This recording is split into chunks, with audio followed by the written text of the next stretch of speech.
जय श्री राम। सभी प्रेम से बोलिए पवन सुत हनुमान की जय। प्रिय भक्तजनों, हनुमान जी को कलयुग का संकट मोचन देवता कहा गया है। एकमात्र इन्हीं की भक्ति इस कलयुग में फलदायी है। आइए आज इस पावन अवसर पर सुनते हैं हनुमान जी की कुछ प्राचीन कथाएं। अपने आराध्य भगवान श्री राम जी की निष्काम सेवा के कठोर व्रत का पालन करने में बजरंगबली हनुमान जी अद्वितीय हैं। हनुमान जी का एक एक श्वास, उनका जीवन केवल रामकाज के लिए ही है। उनकी वाणी राम राम के उच्चारण से निरंतर गूंजती रहती है। सीता जी की खोज के लिए हनुमान जी जब समुद्र पार कर रहे थे, उस समय जलमग्न मैनाक पर्वत ऊपर उठा और उसने हनुमान जी से विश्राम कर लेने की प्रार्थना की। तब हनुमान जी ने उसे उत्तर दिया, राम काजु कीन्हे बिनु मोहि कहाँ विश्राम। हनुमान जी सेवा की मानो साकार प्रतिमा है और भगवान श्री राम के प्रति सेवा निष्ठा के संबंध में ये कह सकते हैं कि जैसे बाण को चाहिए धनुष और धनुष को बाण, ऐसे हनुमान को चाहिए राम और राम को हनुमान। अयोध्या में भगवान श्री राम जी का राज्याभिषेक होने के बाद हनुमान जी भी वही रहने लगे थे। उन्हें तो प्रभु श्री राम जी की सेवा का व्यसन था। सच्चे सेवक का लक्षण ही है कि वो आराध्य के चित्त की हर बात जान लिया करता है। उसे पता रहता है कि मेरे स्वामी को कब क्या चाहिए, कब क्या प्रिय लगेगा। श्री राम जी को कोई भी वस्तु चाहिए तो हनुमान जी पहले से ही लेकर उपस्थित हो जाते। किसी कार्य, किसी पदार्थ के लिए संकेत तक करने की आवश्यकता नहीं होती थी। हनुमान जी की सेवा का ये परिणाम हुआ कि भरत आदि भाइयों को श्री राम जी की सेवा का कोई भी अवसर प्राप्त करना बड़ा मुश्किल हो गया। इससे घबराकर सब ने मिलकर एक योजना बनाई और श्री जानकी जी को अपनी ओर मिला लिया। प्रभु की समस्त सेवाओं की सूची बनाई गई। कौन सी सेवा कब कौन करेगा, ये उसमें लिख दिया गया।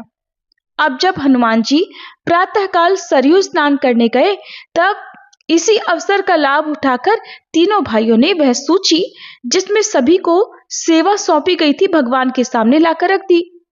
भगवान ने देखा कि इतनी लंबी सूची में कहीं भी हनुमान जी का नाम नहीं है, यानी कि हनुमान जी को कोई भी सेवा नहीं दी गई। तब उन्होंने भी मुस्कुराते हुए उस योजना पर अपनी सहमति दे दी। हनुमान जी को इस बारे में कुछ भी पता नहीं था। दूसरे दिन प्रातः सरयू में स्नान करके हनुमान जी जब अपने नियमित दिनचर्या के अनुसार श्री राम जी के पास जाने लगे, तो उन्हें द्वार पर भाई शत्रुघ्न ने रोक लिया और कहने लगे, आज से श्री राम जी की सेवा का प्रत्येक कार्य विभाजित कर दिया गया है, जिसके लिए जब जो सेवा निश्चित की गई है वही उस सेवा को करेगा। और श्री राम ने भी इस व्यवस्था को अपनी स्वीकृति दे दी है। ये बात सुनकर हनुमान जी बोले, प्रभु ने अगर स्वीकृति दे दी है तो फिर भला उसमें कहना ही क्या है। बस सेवा की व्यवस्था बता दीजिए। मेरे हिस्से में जो सेवा आई है मैं उसे करता रहूंगा। सेवा की सूची सुना दी गई, लेकिन उसमें कहीं भी हनुमान जी का कोई नामो निशान तक नहीं था, यानी कि उनको कोई सेवा ही नहीं दी गई थी, क्योंकि अब कोई सेवा बची ही नहीं थी।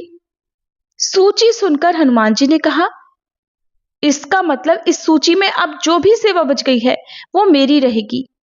हनुमान जी की बात सुनकर सबने तुरंत सिर हिला दिया, क्योंकि उस सूची में भगवान श्री राम जी की सुबह से लेकर रात तक की जो भी दिनचर्या रहती थी या जो भी भावी सेवा उनके लिए हो सकती थी, उस सब की सूची बनाकर रख दी गई थी और इसके अलावा अब कोई सेवा बचती ही नहीं थी। तो ये जानकर सभी लोग निश्चिंत थे, तो उन्होंने सहमति देते हुए कह दिया कि ठीक है, इसके अलावा जो भी सेवा होगी हनुमान जी वो आप कीजिएगा। हनुमान जी ने कहा, लेकिन इस पर भगवान की स्वीकृति भी तो मिलनी चाहिए। भगवान श्री राम जी ने हनुमान जी की तरफ देखा, देखकर कुछ सोचते हुए अपनी सहमति दे दी। अब तो हनुमान जी बोले, तो फिर ठीक है, प्रभु को जब भी जम्हाई आएगी तब उनके सामने चुटकी बजाने की सेवा मेरी होगी। हनुमान जी की ये बात सुनते ही सब लोग तो चौंक गए, क्योंकि भगवान की सेवा की सारी व्यवस्था कर दी गई थी, लेकिन किसी का भी ध्यान इस सेवा पर तो गया ही नहीं था कि भगवान को जम्हाई भी आ सकती है और उनकी जम्हाई को दूर करने के लिए चुटकी भी बजाई जा सकती है। लेकिन हनुमान जी अपने भगवान की हर एक गतिविधि को जानते थे। हनुमान जी की बात सुनकर बाकी सभी लोग हैरान परेशान थे। सोचने लगे कि अब क्या करें, हनुमान जी को प्रभु से थोड़ा दूर कैसे रखें। लेकिन अब तो हनुमान जी की बात पर प्रभु की स्वीकृति भी मिल चुकी थी। चुटकी सेवा के कारण हनुमान जी अब राजसभा में दिन भर श्री राम जी के चरणों के पास उनके मुख की ओर टकटकी लगाए बैठे रहते, क्योंकि जम्हाई आने का कोई समय तो हुआ नहीं। रात्रि हुई, स्नान और भोजन करके श्री राम अंतःपुर में विश्राम करने पधारे तो हनुमान जी उनके पीछे पीछे चल पड़े। द्वार पर सेविका ने रोक दिया कि हनुमान जी, आप भीतर नहीं जा सकते। हनुमान जी ये सुनकर वहां से हटकर राजभवन के ऊपर एक कंगूरे पर जाकर बैठ गए और वहीं पर बैठकर चुटकी बजाने लगे। लेकिन ये क्या हुआ, श्री राम जी का मुख तो खुला का खुला रह गया। अब इस सिंहासन पर विराजमान है, न कुछ बोल रहे हैं, न कोई संकेत कर रहे हैं, बस मुख खोले बैठे हुए हैं। श्री राम जी की ऐसी दशा देखकर श्री जानकी जी तो व्याकुल हो गई। तुरंत ही माताओं को, भाइयों को यह समाचार दे दिया गया। सब चकित और व्याकुल, लेकिन किसी को कुछ सूझता ही नहीं था कि ऐसा क्यों हुआ। प्रभु का मुख खुला हुआ है, वे किसी के प्रश्न का कोई उत्तर नहीं दे रहे, कोई संकेत नहीं कर रहे। आखिरकार गुरु वशिष्ठ जी को बुलवाया गया। प्रभु ने उनके चरणों में मस्तक रखा, किंतु मुख खुला का खुला रहा। वे मुख से कुछ भी नहीं बोल पाए। तब वशिष्ठ जी ने इधर उधर देखकर पूछा, हनुमान जी कहाँ हैं? उन्हें बुलाओ तो। जब हनुमान जी को ढूंढा गया तब तो वे श्री राम जी के ही कक्ष के ठीक ऊपर कंगूरे पर बैठे चुटकी बजाए जा रहे हैं। आंखों से झरझर आंसू बह रहे थे, शरीर का रोम रोम रोमांचित है और उनके मुख से गदगद स्वर में कीर्तन निकल रहा था, श्री राम जय जय राम। भाई शत्रुघ्न ने यह देखकर हनुमान जी से कहा कि आपको गुरुदेव बुला रहे हैं। हनुमान जी चुटकी बजाते हुए ही नीचे पहुंचे। तब गुरुदेव जी ने हनुमान जी से पूछा, आप ये क्या कर रहे हैं? हनुमान जी ने बताया कि प्रभु को जम्हाई आए तो चुटकी बजाने की सेवा मेरी है और मुझे अंतःपुर में ही जाने से रोक दिया गया। अब जम्हाई का क्या भरोसा कब आ जाए, इसलिए मैं चुटकी बजा रहा हूं जिससे मेरी सेवा में कोई कमी न रह जाए। हनुमान जी का उत्तर सुनकर वशिष्ठ जी ने कहा कि तुम तो बराबर चुटकी बजा रहे हो, इसलिए श्री राम जी को तुम्हारी सेवा स्वीकार करने के लिए जृंभण मुद्रा यानी उबासी की मुद्रा में रहना पड़ रहा है। अब कृपा करके इसे बंद भी कर दो। श्री राम जी के रोग का निदान सुनकर सबकी सांस में सांस आई। फिर हनुमान जी ने चुटकी बजाना बंद कर दिया तो प्रभु ने भी अपना मुख बंद कर लिया। अब हनुमान जी हंसते हुए बोले, तो फिर मैं यही प्रभु के सामने बैठूं और सदैव सभी जगह जहां जहां वे जाएं उनके मुख को देखता हुआ साथ बना रहूं, क्योंकि प्रभु को कब जम्हाई आएगी इसका तो कोई निश्चित समय है नहीं। प्रभु श्री राम ने हनुमान जी की ये बात सुनकर कनखियों से श्री जानकी जी को देखकर कहा, मानो कह रहे हो और करो सेवा का विभाजन। हनुमान जी को मेरी सेवा से वंचित करने का फल देख लिया ना। सारी स्थिति समझकर वशिष्ठ मुनि ने ही कहा, ये सब रहने दो हनुमान, तुम जैसे पहले सेवा करते थे वैसे ही करते रहो। और अब भला गुरुदेव की व्यवस्था में कोई कह भी क्या सकता था, क्योंकि गुरु का आदेश तो सर्वोपरि है। और यही कारण है कि श्री राम पंचायतन में हनुमान जी छठे सदस्य के रूप में अपने प्रभु श्री राम जी के चरणों में निरंतर उनके मुख की ओर टकटकी लगाए हाथ जोड़कर बैठे रहते हैं।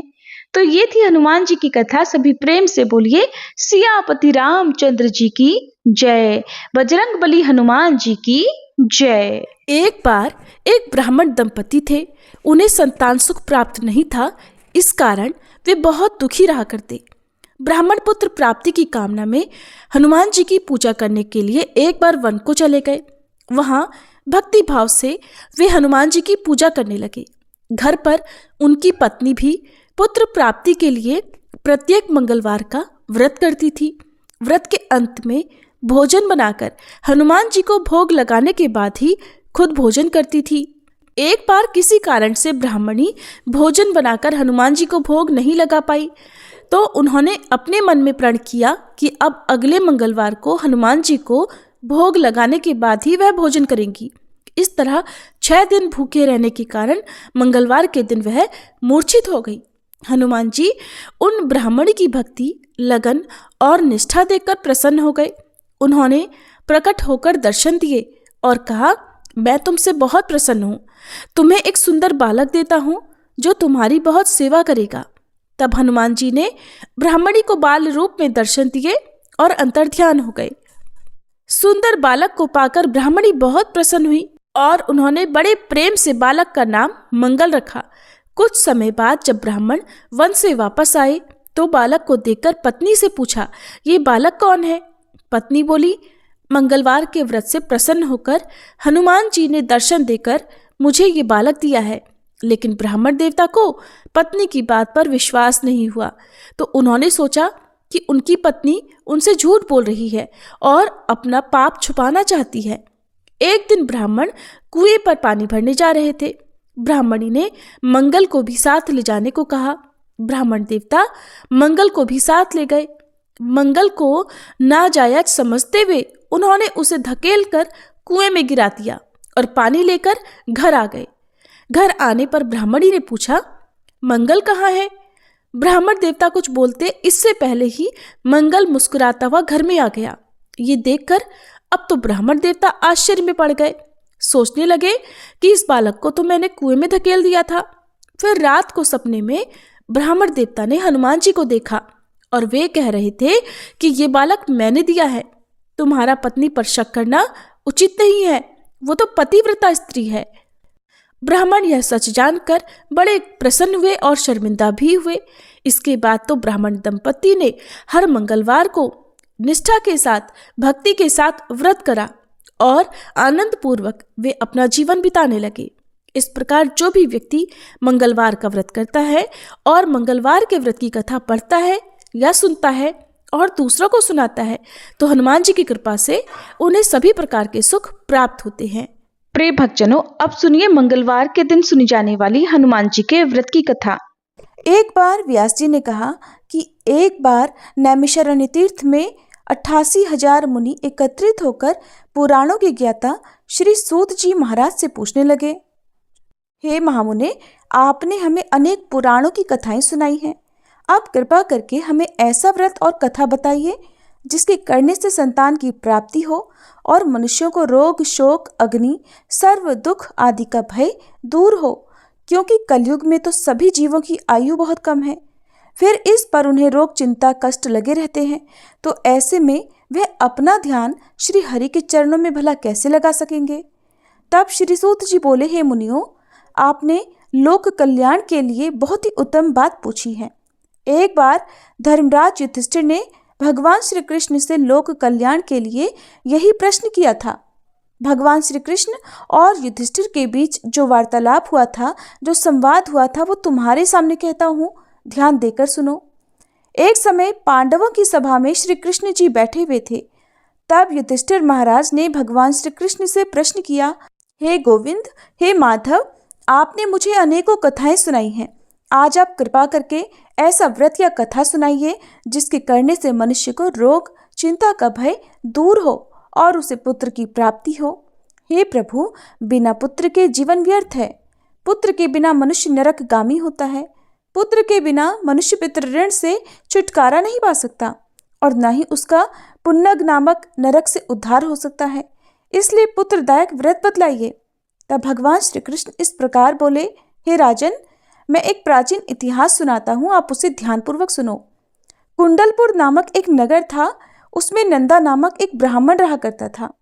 भगवान की कृपा से उसके पास सब कुछ था, फिर भी वह बहुत दुखी था। इसका कारण यह था कि ब्राह्मण की पत्नी सुनंदा की कोई संतान नहीं थी।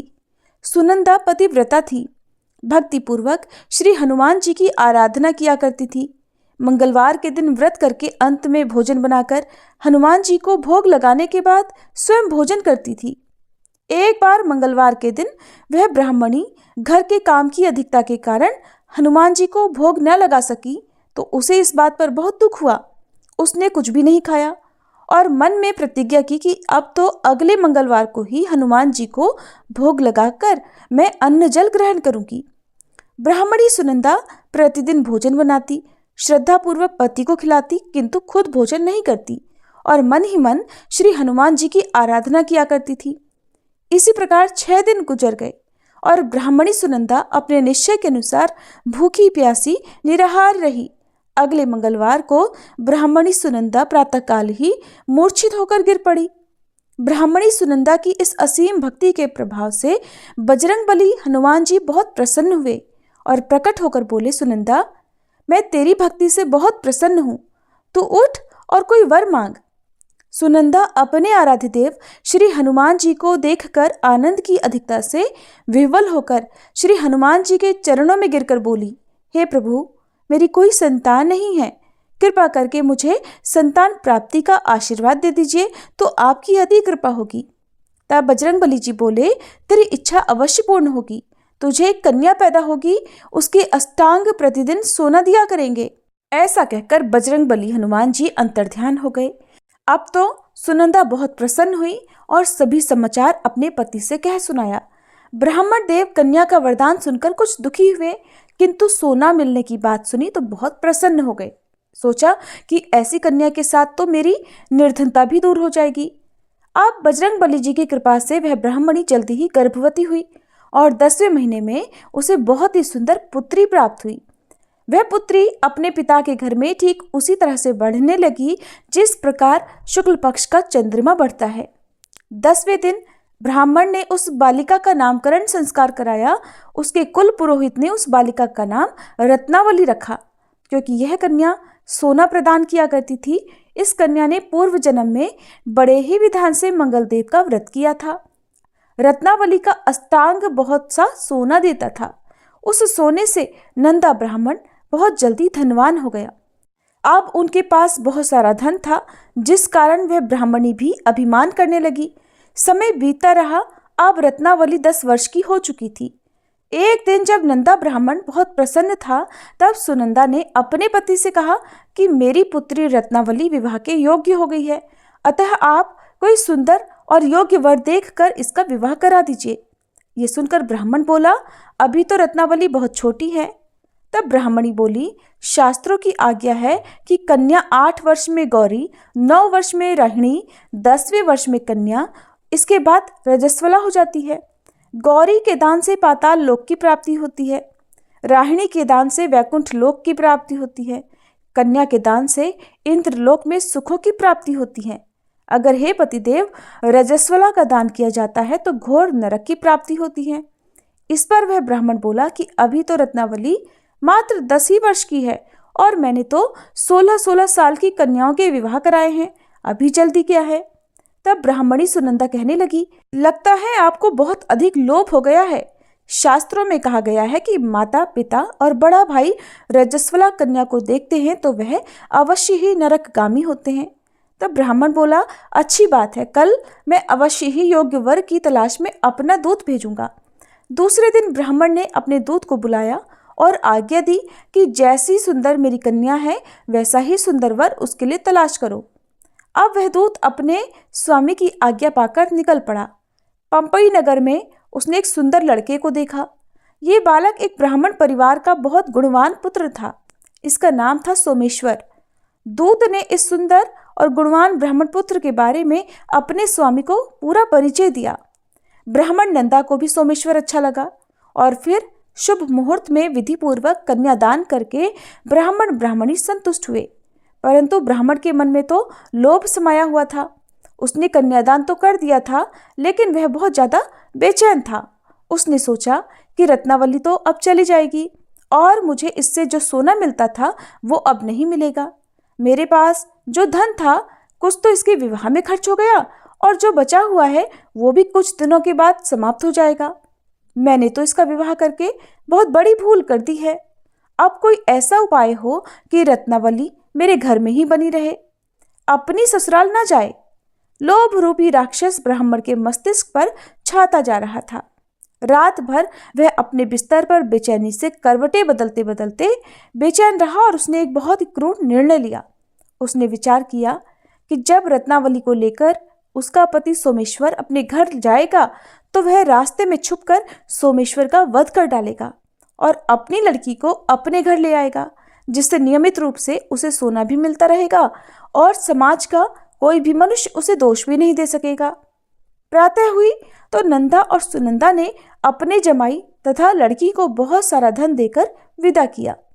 सोमेश्वर अपनी पत्नी रत्नावली को लेकर ससुराल से अपने घर की तरफ चल दिया। ब्राह्मण नंदा महालोभ के वशीभूत होकर अपनी मति भ्रष्ट कर चुका था। पाप पुण्य का उसे कोई विचार ही नहीं रहा। अपने भयानक और क्रूर निर्णय को अंजाम देने के लिए उसने अपने दूत को मार्ग में अपने जमाई का वध करने के लिए भेज दिया था, ताकि रत्नावली से मिलने वाला सोना उसे हमेशा प्राप्त होता रहे और वो कभी निर्धन न हो सके। ब्राह्मण के दूत ने अपने स्वामी की आज्ञा का पालन करते हुए उसके जमाई सोमेश्वर का मार्ग में ही वध कर दिया। समाचार मिलने पर ब्राह्मण नंदा मार्ग में पहुंचा और रोती हुई अपनी पुत्री रत्नावली से बोला, हे पुत्री, मार्ग में लुटेरों ने तेरे पति का वध कर दिया है। भगवान की इच्छा के आगे किसी का कोई वश नहीं चलता। अब तू घर चल, वहां पर ही रहकर शेष जीवन बिताना। जो भाग्य में लिखा है वही होगा। अपने पति की अकाल मृत्यु से रत्नावली बहुत दुखी हुई। करुण क्रंदन और रोते हुए वह अपने पिता से कहने लगी कि हे पिताजी, इस संसार में जिस स्त्री का पति नहीं है उसका तो जीना व्यर्थ है। मैं अपने पति के साथ ही अपने शरीर को जला दूंगी और सती होकर अपने इस जन्म को, माता पिता के नाम को और सास ससुर के यश को सार्थक करूंगी। ब्राह्मण नंदा अपनी पुत्री रत्नावली के वचनों को सुनकर बहुत दुखी हुआ। सोचने लगा, मैंने तो व्यर्थ जमाई वध का पाप अपने सिर ले लिया। रत्नावली तो उसके पीछे अपने प्राण तक देने को तैयार है। मेरा तो दोनों तरफ से मरण हो गया। धन तो अब मिलेगा नहीं, जमाई वध के पाप के फलस्वरूप अब यम यातना भी भुगतनी पड़ेगी। यह सोचकर वह बहुत खिन्न हो गया। सोमेश्वर की चिता बनाई गई। रत्नावली सती होने की इच्छा से अपने पति का सिर अपनी गोद में रखकर चिता में बैठ गई। जैसे ही सोमेश्वर की चिता को अग्नि लगाई गई, वैसे ही प्रसन्न होकर मंगलदेव वहां प्रकट हुए और बोले, हे रत्नावली, मैं तेरी पति भक्ति से बहुत प्रसन्न हूँ, तू वर मांग। रत्नावली ने अपने पति का जीवन दान मांग लिया। तब मंगलदेव बोले, रत्नावली, तेरा पति अजर अमर है, ये महाविद्वान भी होगा और इसके अलावा तेरी जो इच्छा हो वो वर मांग। तब रत्नावली बोली, हे ग्रहों के स्वामी, यदि आप मुझ पर प्रसन्न हैं तो मुझे ये वरदान दीजिए कि जो भी मनुष्य मंगलवार के दिन प्रातःकाल लाल पुष्प, लाल चंदन से पूजा करके आपका स्मरण करे, उसे कोई रोग व्याधि न हो, स्वजनों का कभी वियोग न हो, सर्प, अग्नि और शत्रुओं का कोई भय न रहे, और जो स्त्री मंगलवार का ये व्रत करे वो कभी विधवा न हो। तब मंगलदेव तथास्तु कहकर वहीं अंतर्ध्यान हो गए। सोमेश्वर मंगलदेव की कृपा से जीवित हो उठा। अब रत्नावली अपने पति को पुनः प्राप्त कर बहुत प्रसन्न हुई और मंगलदेव का व्रत वह प्रत्येक मंगलवार को करके व्रतराज और मंगलदेव की कृपा से इस लोक में सुख ऐश्वर्य को भोगते हुए अंत में अपने पिता के साथ स्वर्ग लोक को गई। इस प्रकार मंगलवार व्रत की पावन कथा समाप्त होती है। जो भक्त मन से इस कथा को सुनते और व्रत का पालन करते हैं, उन पर भगवान श्री राम और बजरंगबली हनुमान जी की विशेष कृपा होती है। उनके जीवन से सभी दुख, बाधाएं और डर दूर हो जाते हैं। अब सुनिए ऋण मोचक मंगल स्तोत्र पाठ हिंदी में।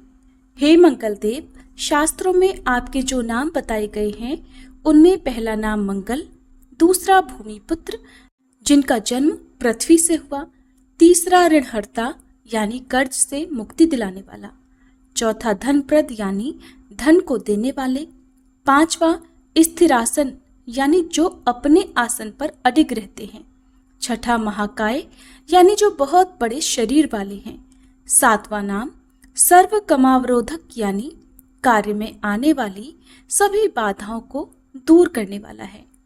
हे मंगलदेव, आपके नामों में आठवां नाम लोहित, नवां लोहितांग, 10वां साम का नाम यानी कृपा करने वाले, जिसका अर्थ सामग ब्राह्मणों के ऊपर अपनी कृपा दृष्टि को रखने वाला है, 11वां धरात्मज यानी पृथ्वी के गर्भ से उत्पन्न होने वाला, 12वां कुज, 13वां भौम, 14वां भूतिद यानी ऐश्वर्य को देने वाला, 15वां भूमि नंदन यानी पृथ्वी को आनंद देने वाला है। हे मंगलदेव, आपके नामों में 16वां नाम अंगारक, 17वां यम, 18वां सर्वरोग पहारक अर्थात समस्त तरह की कठिनाइयों को दूर करने वाला, 19वां वृष्टिकर्ता अर्थात वृष्टि करने वाले यानी वर्षा कराने वाला। 20वां नाम वृष्टिहर्ता अर्थात बारिश न होने के कारण अकाल लाने वाला। और 21वां नाम सर्वकाम फलप्रदा अर्थात संपूर्ण कामनाओं का फल देने वाला है। हे मंगलदेव, जो मनुष्य आपके इन 21 नामों का वाचन सच्चे मन और विश्वास से करता है, उस मनुष्य के ऊपर कभी ऋण यानी कर्ज नहीं होता है और वह अथाह धन की प्राप्ति करता है। हे मंगलदेव, आपकी उत्पत्ति पृथ्वी के गर्भ से हुई है। आपकी आभा आकाश में कड़कड़ाने वाली दामिनी अर्थात आकाश में चमकने वाली बिजली के समान है। सभी तरह की शक्ति को धारण करने वाले कुमार मंगलदेव को मैं नतमस्तक होकर प्रणाम करती हूँ। हे मंगलदेव, आपके मंगल स्तोत्र का पाठ मनुष्य को हमेशा अपने मन में किसी भी तरह के विकार को दूर कर और अपनी पूर्ण श्रद्धा और आस्था के साथ करना चाहिए। जो भी मनुष्य इस मंगल स्तोत्र का पाठ करता है और दूसरों को सुनाता है, उसके सभी कष्ट दूर हो जाते हैं।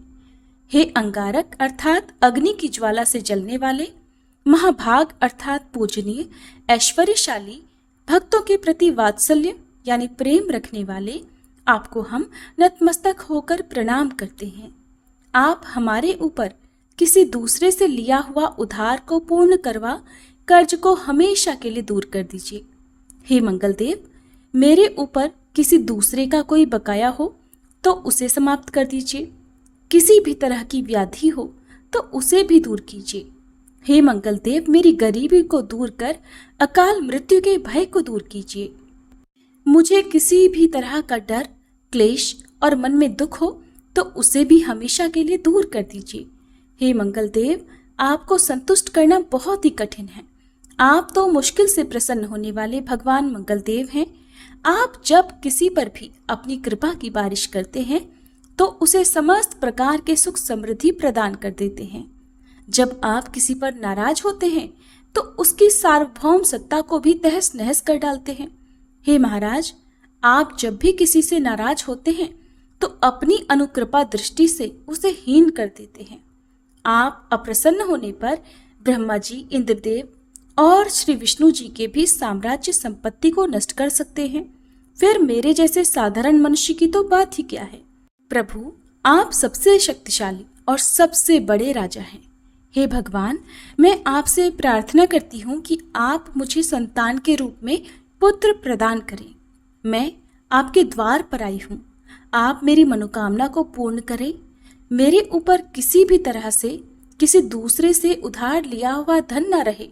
मुझे कभी दूसरों के आगे हाथ फैलाना न पड़े। मेरी गरीबी को दूर कीजिए और मेरे सभी तरह के कष्ट और क्लेशों का नाश कीजिए।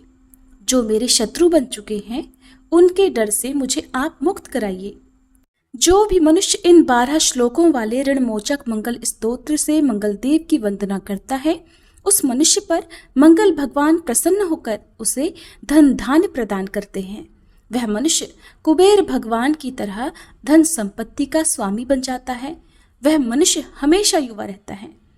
श्री ऋणमोचक मंगल स्तोत्र के उच्चारण मात्र से मनुष्य को किसी भी तरह के कर्ज से मुक्ति मिल जाती है। अगर कोई मनुष्य अपने जीवन काल में अपनी आवश्यकताओं की, अपनी कामनाओं की पूर्ति के लिए किसी दूसरे मनुष्य से कर्ज लिया होता है और किसी कारणवश कर्ज चुका पाने में असमर्थ हो जाता है, तो उसे ऋणमोचक मंगल स्तोत्र का पाठ करना चाहिए। कर्ज में डूबे हुए मनुष्य इस ऋणमोचक मंगल स्तोत्र का जाप श्रद्धा और विश्वास के साथ से नियमित रूप से करता है तो उसे कर्ज से मुक्ति मिल जाती है। ऋणमोचक मंगल स्तोत्र पाठ समाप्त। सभी मिलकर प्रेम से बोलिए मंगल देव की जय।